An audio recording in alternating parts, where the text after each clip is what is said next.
Good afternoon. Thank you for joining us here at the Heritage Foundation in our Lewis Lehrman Auditorium. As we prepare to begin, we'll number one ask our in-house guests if you'll check that cell phones have been turned off. It will be appreciated, and we appreciate your kind indulgence for our brief delay in starting. The life of the diplomatic corps is not always on time, kind of like Congress. Only in Congress's case, we hope they don't do anything. The diplomatic corps needs to do something.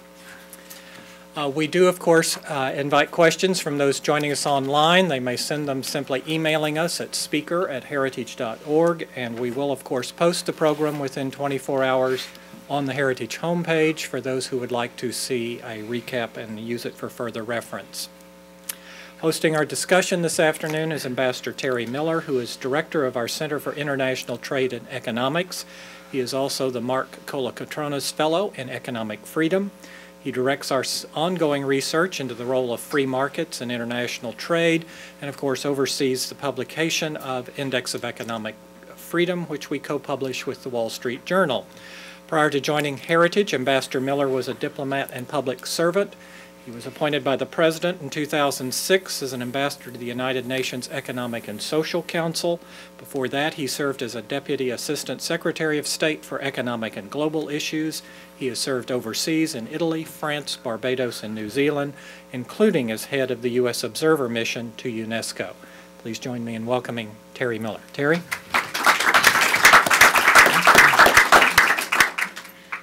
Thank you, John.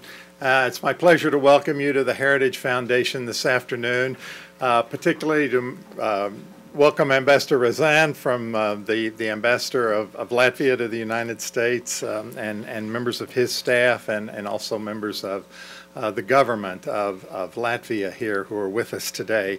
Latvia is, I think, by any measure, a great success story in the post-Cold War world, and yet it's been on something of a roller coaster ride. It was one of the countries that was probably hardest hit by the recession and financial crisis in 2008, 2009, and yet now it's back on a positive growth path.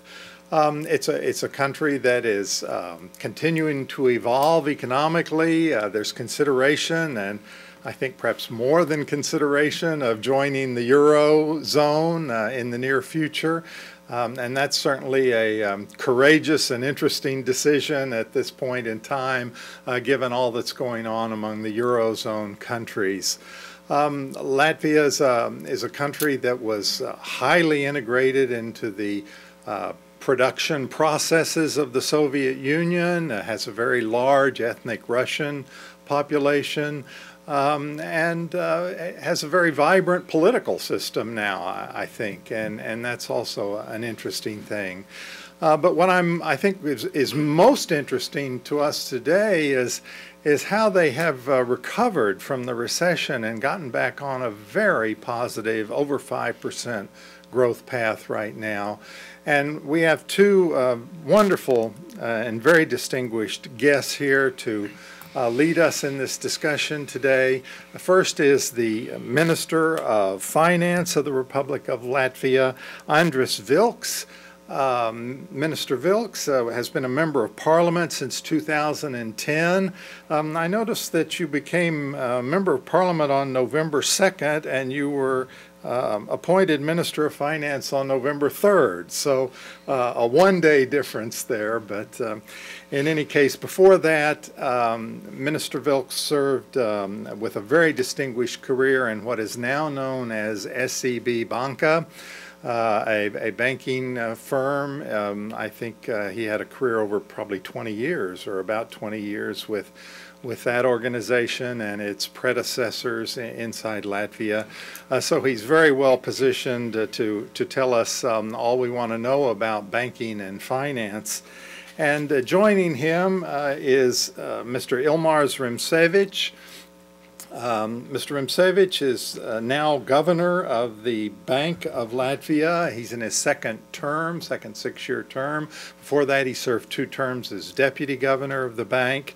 Educated in the United States, I noticed, with a a master's in business administration from Clarkson University. So it's really our pleasure to welcome both of these individuals here today to talk to us about not only about Latvia, but about what's going on in the international financial system right now, including in the United States, I would say. The monetary policies, the fiscal policies that countries are pursuing, and the kinds of competition that they're engaging in with each other as we all try to get our growth rates back on track. And Latvia clearly is one of the countries that has succeeded in that.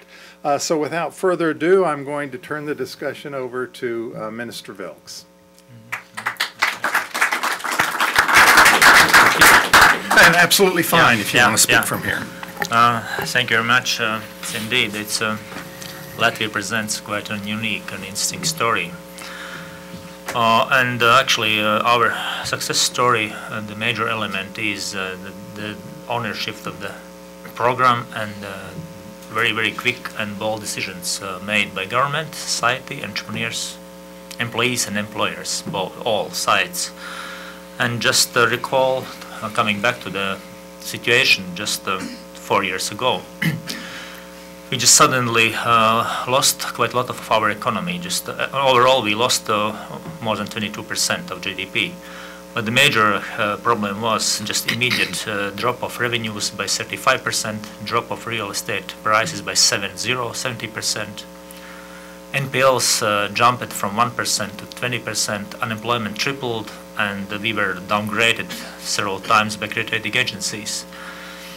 Plus, the previous government decided to step out from the politics, and so we were in a very, very difficult situation. Plus, we lost the largest locally owned private bank.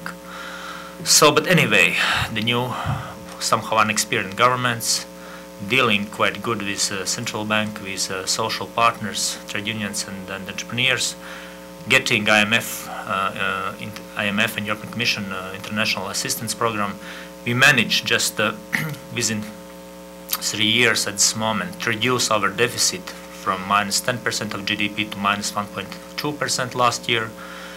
Our economy already rebounded back by almost 11%, and this year we will be probably again the fastest growing economy in Europe is 4%. We have broad-based growth, the fastest growing employment in Europe at this moment, double-digit growth of exports, and restructured economy, I would say, in favor of exported industries. Plus, there is also good revenues above the planet level, and definitely we are already since September last year fulfilling all Maastricht criterions, and we are improving situations every coming months. We have the fastest growth in Europe and the second lowest inflation. Inflation is almost zero, actually. Annual average could be 1%. And that definitely there we feel quite comfortable. Actually, at this moment we are ahead of the rest of Europe, Latvia and all Baltic states, because we are not anymore dreaming or thinking about consolidation, where the 2/3 of European economies will go through. We survived 2 elections, and in both elections, there people were in favor of the existing so-called austerity program. So we gone through internal devaluation, which is very painful, but it worked in all Baltic states instead of just selecting more easier way, just devaluate currency. And at this moment we have 2 challenges. One is introduction of the euro. Since starting from the next year, we are prepared quite well. And the next is also we are going to join OECD. That is also very important for us. And it's very much what's going in the rest of Europe at this moment, because there is a good growth opportunities for us, but anyway we would be somehow impacted negatively from the rest of Europe. But definitely we feel comfortable because we are located in the right place. Let's say the fastest growth in Europe will come from the Baltic Sea region, definitely, it's no doubt about that. Because there is enormous synergy available from the Baltic states, Scandinavian innovative economies, Germany, Poland and Russia. There's a good area for the growth. And also it's very important, we have started during crisis different structural reforms. Again, with support of social partners and understanding how important is that, and still we are continuing with that. Because without that, the economies are not able to jump to another level, so-called to reach a more appropriate level as innovative economy. It's a long way to do, but actually we can guide somehow, we can hint and address different issues, our experience of different countries, and that is worth to listen at least. Not always to be implemented, but at least it's worth to listen and talk with us. And let's see. It's of course the global issues are quite important for us, and we are somehow concerned because, for example, what's happened in Europe. Actually, Eurozone lost already 1 year, not being so bold in decisions. It was year 2011. Now Europe is catching up with austerities, with some kind of friendly austerity growth friendly policies and etc. But there's still a lot to do. But anyway, situation is somehow stabilizing. But that is very important. There's at least in Europe, a lot of countries should realize and should change somehow. Look at more carefully about its welfare status, about its structure of economy and flexibility of labor market and labor policy as such. There's a lot to do, and of course banking sectors and all those issues are quite important. Yeah, that's from my side. As I said, we are ahead of the cycle, and we are quite bold, and we are really would like to join, and that is the Eurozone and the OECD. That is the place where we would like to belong.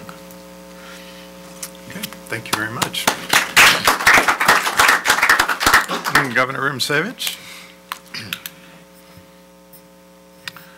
Thank you very much, Ambassador Miller, for inviting us here today.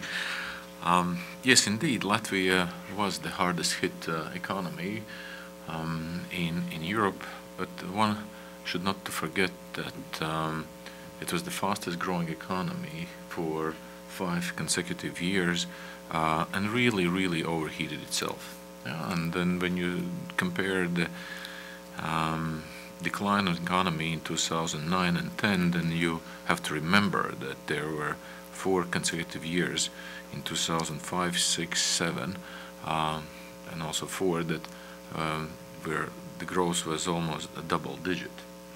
And I think Latvia paid the price and really has learned a lesson. And I think it's very important that even the country is small, but the interesting findings are studied. That I think many countries, as Minister was alluded already, are trying to find a way out of the crisis now, and this debate is already, I think, 3, 4, 5 years old, depending on the country. I think the lessons from Latvia are at least 4 most important elements of the secret formula how Latvia got out of the crisis are as follows. The speed. I think the sooner you recognize that you have a problem and you tackle that, it's like when somebody, sorry to mention that if the findings are that you are recognized to have some serious disease, you don't postpone it, right? So you take care about as soon as possible. You visit all the doctors, necessary findings in order to be healthy. I think these things are still not recognized in many countries. I think, of course, we have been going into the school, I think in this country and also in Europe, where the Keynesianism is still very much alive, and people think that if you throw out the money of the helicopter, one day the demand will pick up and there will be consumption, there will be production, their taxes will be coming in. And I'm very glad to hear that lately that shift of debate is changing, and there are more and more people discussing also in this country that things have to be really taken care, that living on the future generation means will be very costly. I think second element of Latvian formula was ownership of the whole consolidation process, commitment. I think the markets recognize that the country is serious, the government is serious, Prime Minister is serious, and that these guys will do it no matter what. And I think it was very, very important that at the second part of 2010 we saw the growth, and I think that was most important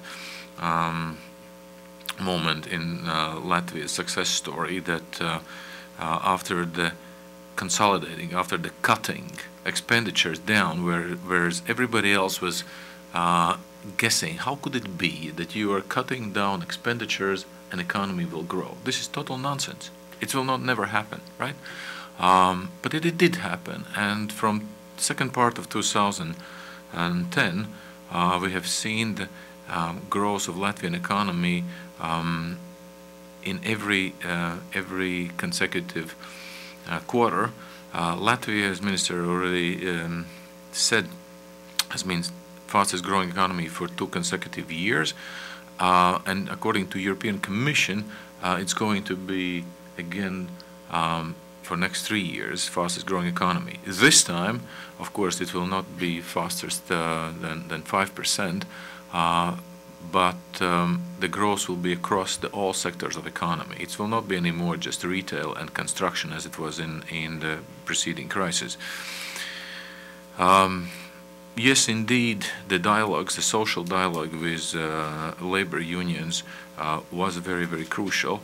But what was also crucial, that there was a solidarity across the board, that the wages were cut not only for the blue-collar workers, but this was also done in a white-collar sector, in the bureaucrats, in all the ministries, in the central bank, so that the population really saw that there are no exceptions. And it's hard to believe, but there was no strikes, there was no demonstrations, burning and demolishing in Latvia, which is, I think, very, very important. What is a good yardstick against which we can measure whether that is success or not? I think that at the end of this year, Latvian economy will reach the output will reach the pre-crisis level, and I think that's the level which we could, of course, all debate whether the result which is achieved being on drugs, namely that in a heavily overheated economy, one could take the 2008, beginning of 2008 as an element or the level against to measure the current success. But even though if it would take 2007, Latvia has reached that level, I think, and many countries will strive to repeat that, maybe in quite a long time in the future. Therefore, I personally believe that the most important thing under the current circumstances in Europe, in United States, is whether the debate will shift towards the more consolidation, more austerity measures, more really structural reforms, rather than just printing money and producing more QE1, QE2, and QE3, and 4, 5, and 6. I think what we're hearing is that this is changing, and that's very, very pleasing, because we believe we are a small country, but example clearly shows and demonstrates that there is something definitely into that. Yes, I think that was all I wanted to say, and if there will be more questions on the euro, on the Eurozone, so I think we will be both very, very interested to answer that. Thank you very much.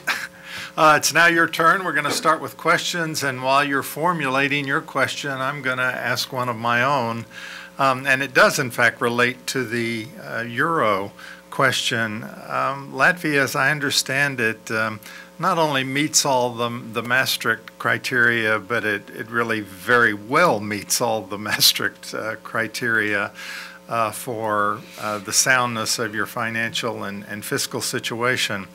And yet, by joining the euro, as you're planning to do, you're going to be aligning or linking your economy even more closely with a number of countries that don't meet those criteria. right now, and to some extent, at least from the outside looking in, it looks like you'll be giving up a very large amount of control over monetary policy in the future. And I was just wondering if you could give us some thoughts about the way these factors weighed on your decision-making process to go forward with the Euro project at this point. Well, I think it's $1 million question to speak about the whole architecture of European Monetary Union, but I would like to say that speaking about giving up monetary policy, I think one should be very should recognize that Latvia had fixed exchange rate, fixed to the euro, which effectively means that there is a very limited space for Latvia's monetary policy. So second thing is that Latvia, having fixed exchange rate for 20 years, has demonstrated that we know what it means, and I think the last crisis shows that fiscal policy has a very big role to play under the circumstances, and if you conduct fiscal policy responsibly and you don't lose your competitiveness, you could achieve quite a remarkable results and produce the growth even during the crisis when everybody else is down. Therefore, I would say that European Monetary Union itself is healthy. The idea is good. Current crisis clearly discovers some of the weaknesses.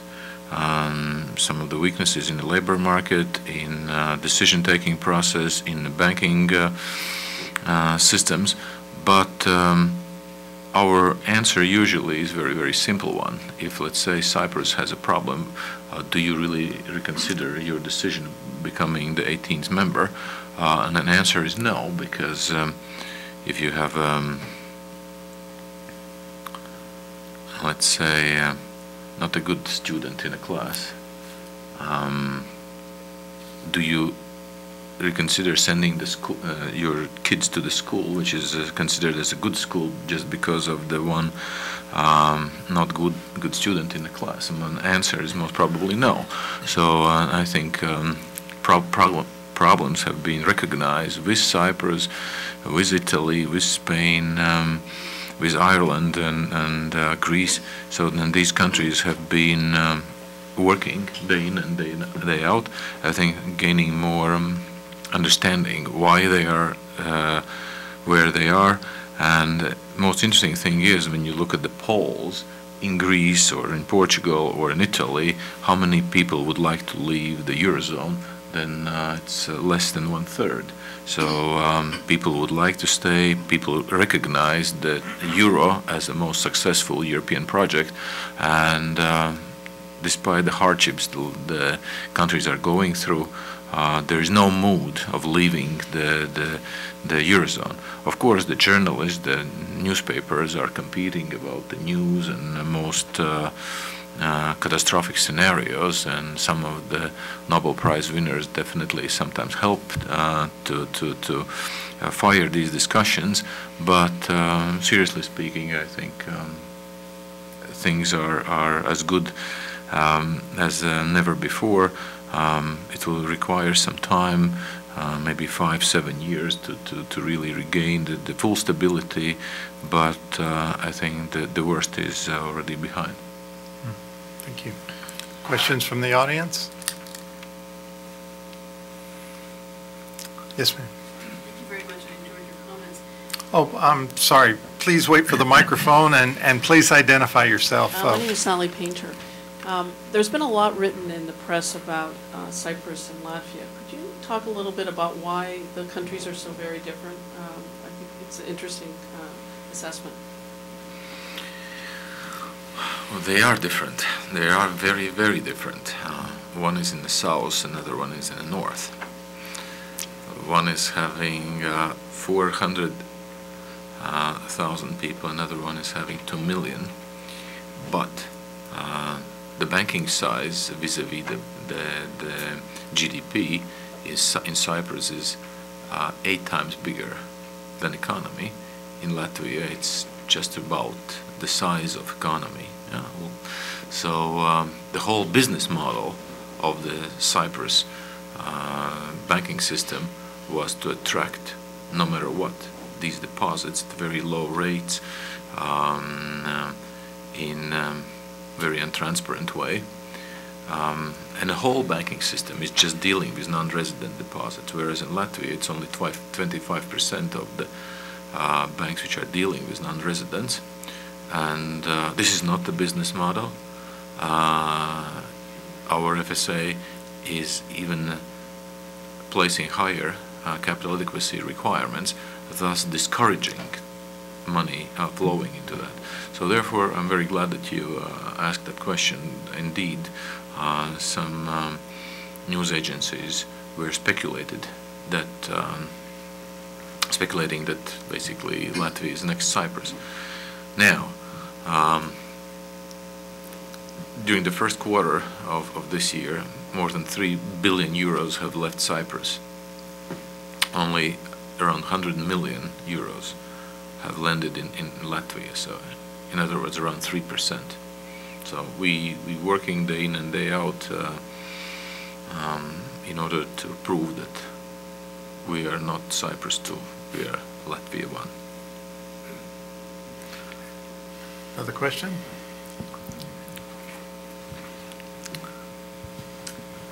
I'm Lars Görling. I used to be the World Bank representative for the Baltic countries. So, but that was in the 90s, so a lot have happened.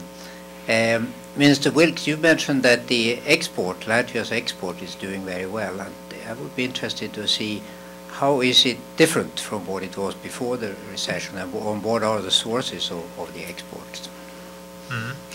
The export bounced back quite quickly, actually. It just took maybe 12 to 15 months to realize for entrepreneurs, just put attention to the core business, doing some kind of outsourcing and etc. We have extremely flexible labor market, and I think quite smart and flexible entrepreneurs. During the crisis, what the entrepreneurs realized, they realized that there should be much more attention put to the different diversification of the markets, the diversification of the production. And at this moment already, since 2011, we are above the pre-crisis level for the exports. We had in a row 2 years or 3 years on average annual growth was something between 25-35. And this year also seems to be we would be able to keep double-digit growth. We are expanding the different countries, for example, where we are increasing our share. For example, Denmark.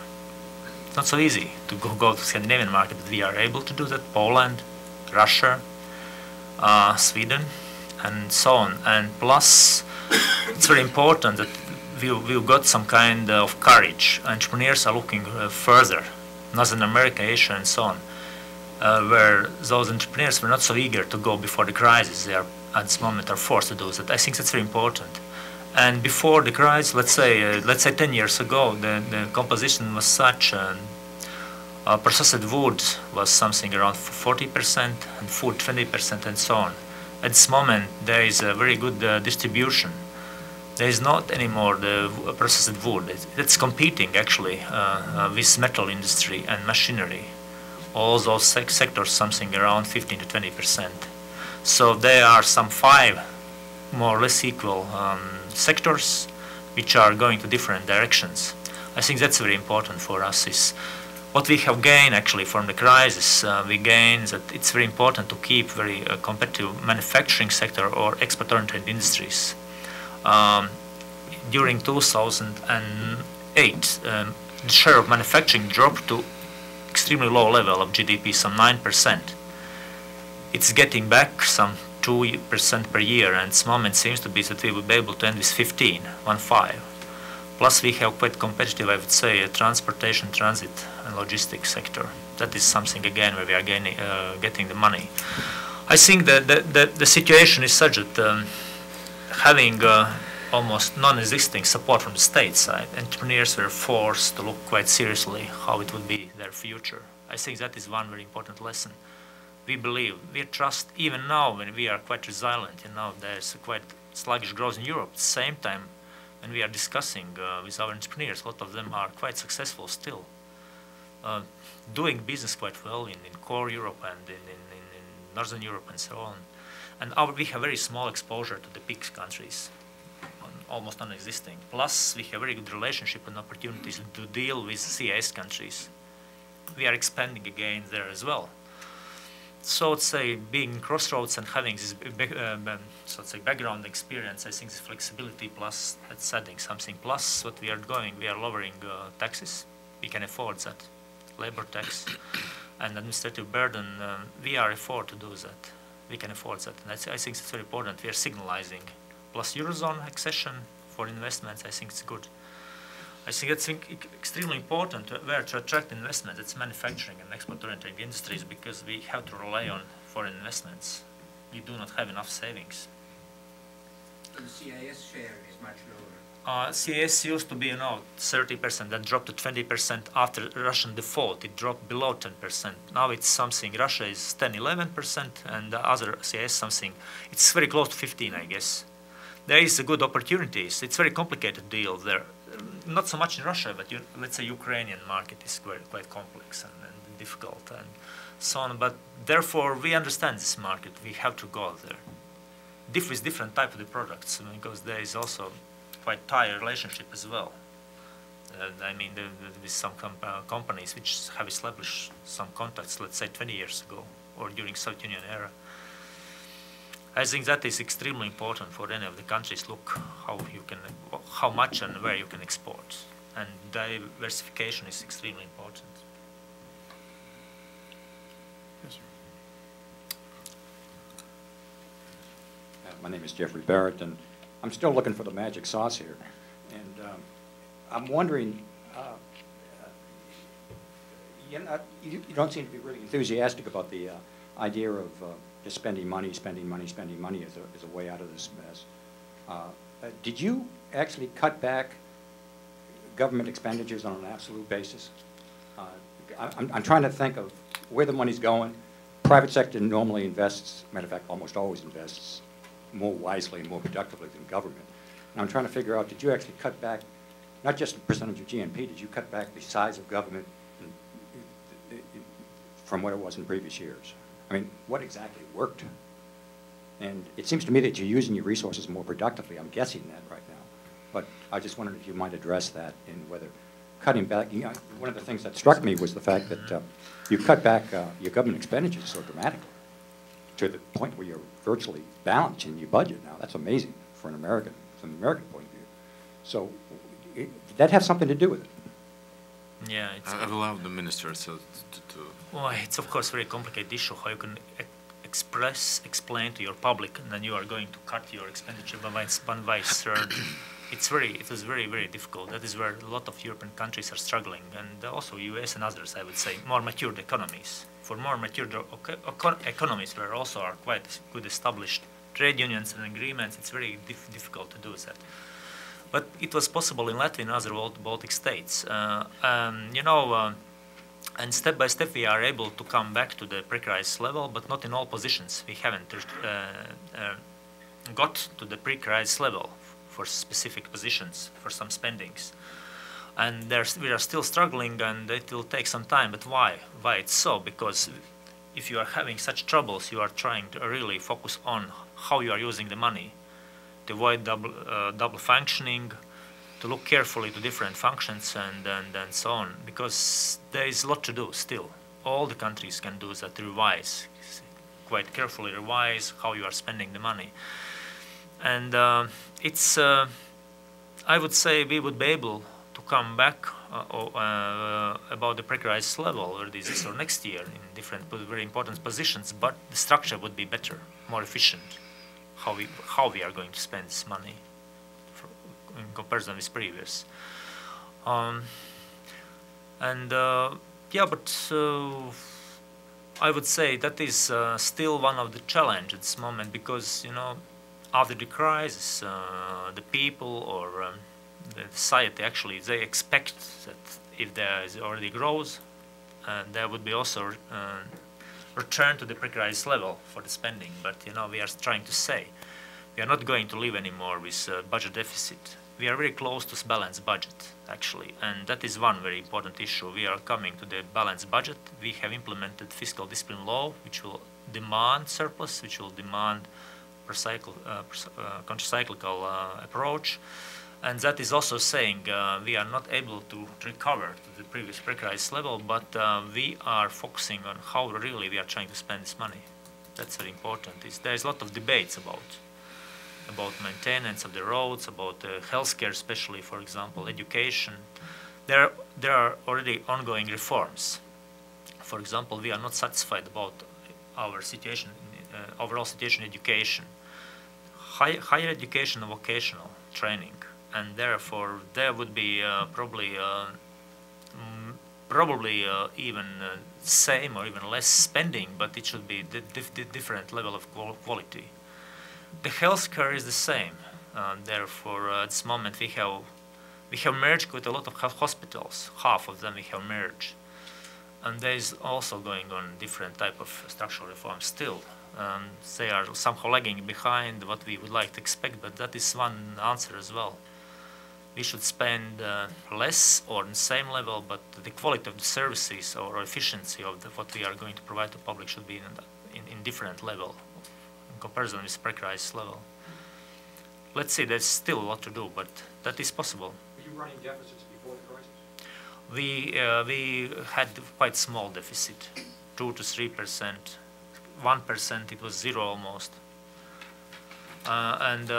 Because it was not a problem actually for us in comparison with other countries. But what was very important for us, how we were able to stabilize the situation and compensate. We are attracting quite a lot of EU so-called structural funds, EU money, and that was the only available source during the crisis, which somehow compensated non-existing state, positions. That is extremely important for us. Was somehow it was able to substitute, and that is still where we are able. Actually, one very important issue is that it's still we are pushing forward the state-owned enterprises reform. We are going to merge under some kind of umbrella of state-owned asset company, which should be also, which should make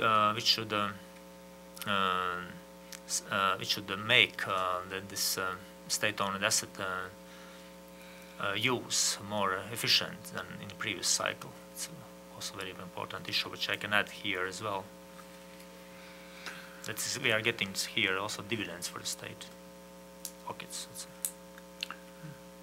You know that usually the country, when they budget, they don't look into the budget package already. They just ask for 2-3% additional on top of everything else.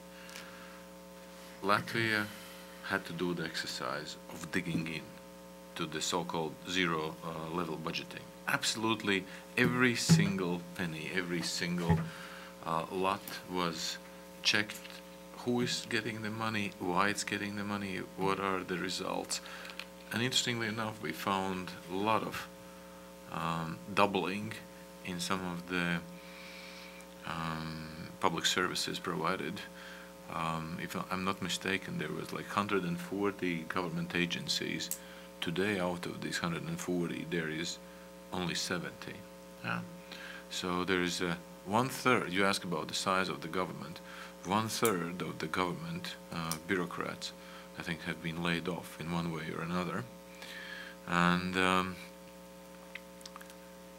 I don't remember the name of the author, but there's a beautiful book written in this country by one of the senators called A Debt Bomb. You could check it and you will find it. So it's Tom Kolb, exactly. And when you have that book, it's absolutely fantastic. I mean, you could take this as a menu. He has itemized, item by item, where the U.S. government also has a slack in their spending. I'm not an expert on U.S. budget, but clearly one could see that every single country has budget spendings, which could be always questioned. How fruitful and how necessary are they? So the moment you have that debate, I think you are on the right track. Yeah? You just have to really carry it out, and I think a lot of savings come from there. And the sooner you do that exercise, the private sector realize that you will not raise the taxes. So and that's where the economic activity will start. As long as you are protracting and you're not carrying out these reforms, and you're not cutting down these expenditures and not receiving or achieving the levels which are, I don't know, close to the balanced budget, markets are waiting. Yeah? So, and therefore I think Latvia in that regard is not unique, and I think in Latvia everything has been checked. I think some of the colleagues even saying that maybe crisis in Latvia ended up very quickly because some good reforms were still under the way, and they could be finished in 1-2 years. But since Latvia is now growing very quickly and everything is fine, so people said, let's stop. Yeah? Let's not continue. Why should we? We have enough money. But I believe Latvia has done excellent job in many structural reform areas. But of course, there are still things could be done. And I can say once more, one important issue. Latvia had the size, approximate average size of the public sector employees to the economy overall employed.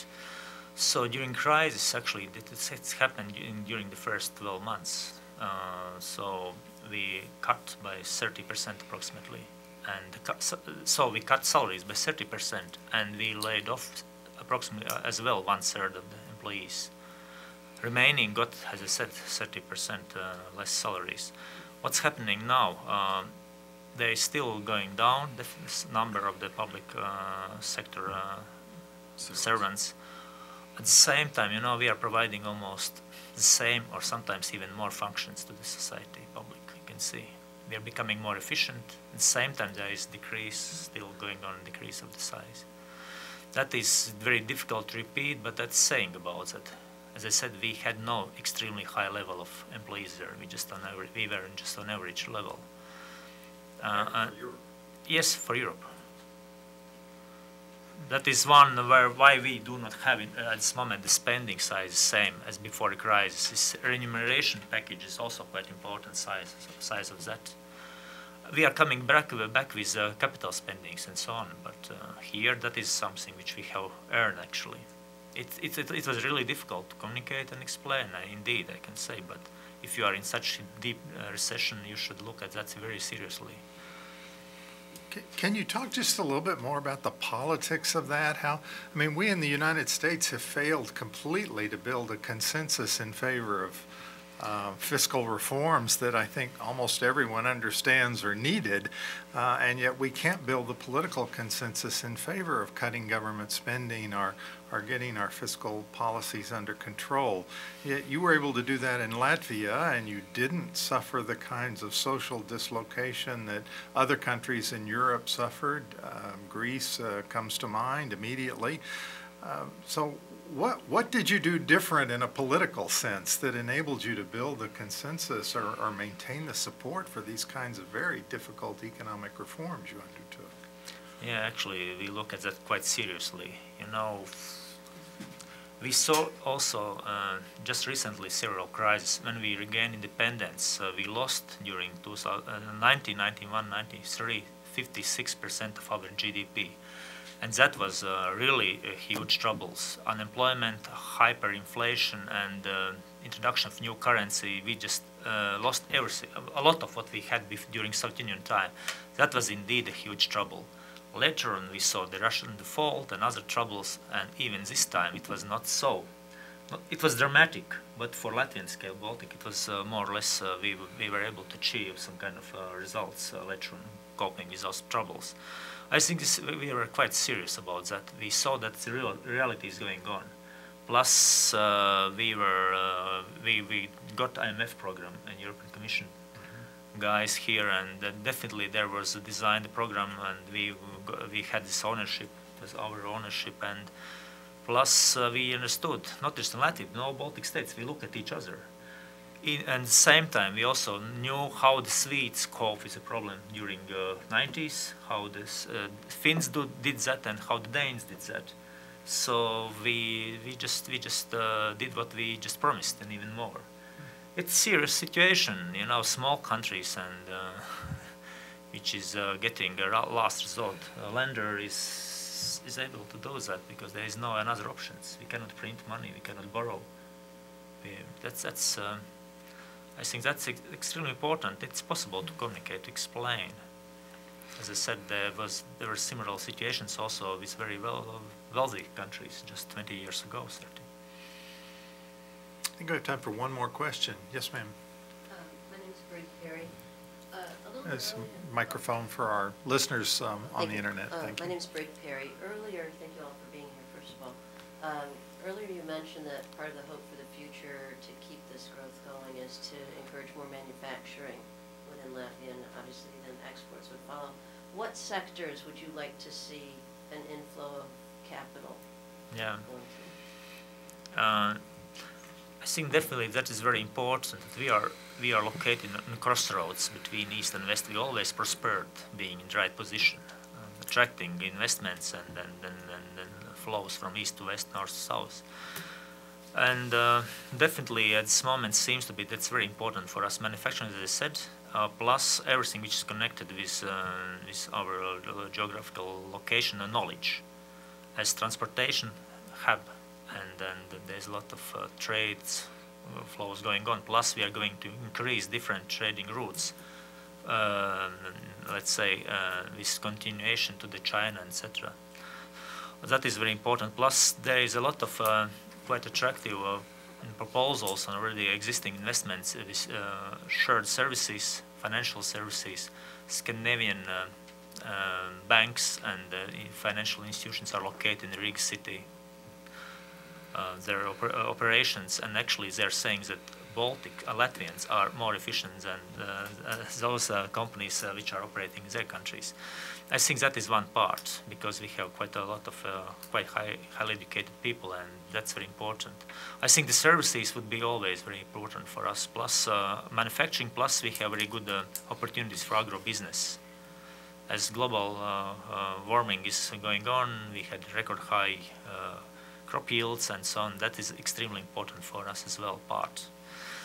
But we are, at this moment, before we attracted quite a lot of in finance sector and real estate and commercial services. There would be also as well, but I would say there is, mainly we would like to attract where we can generate something for export. That's extremely important. The companies which are coming are different. We don't have one leading investor. Of course, Sweden is a little bit ahead of others, but there is a huge, quite equal interest coming from all the EU countries and Russia and so on, Baltic states, and US is one of the largest as well, UK.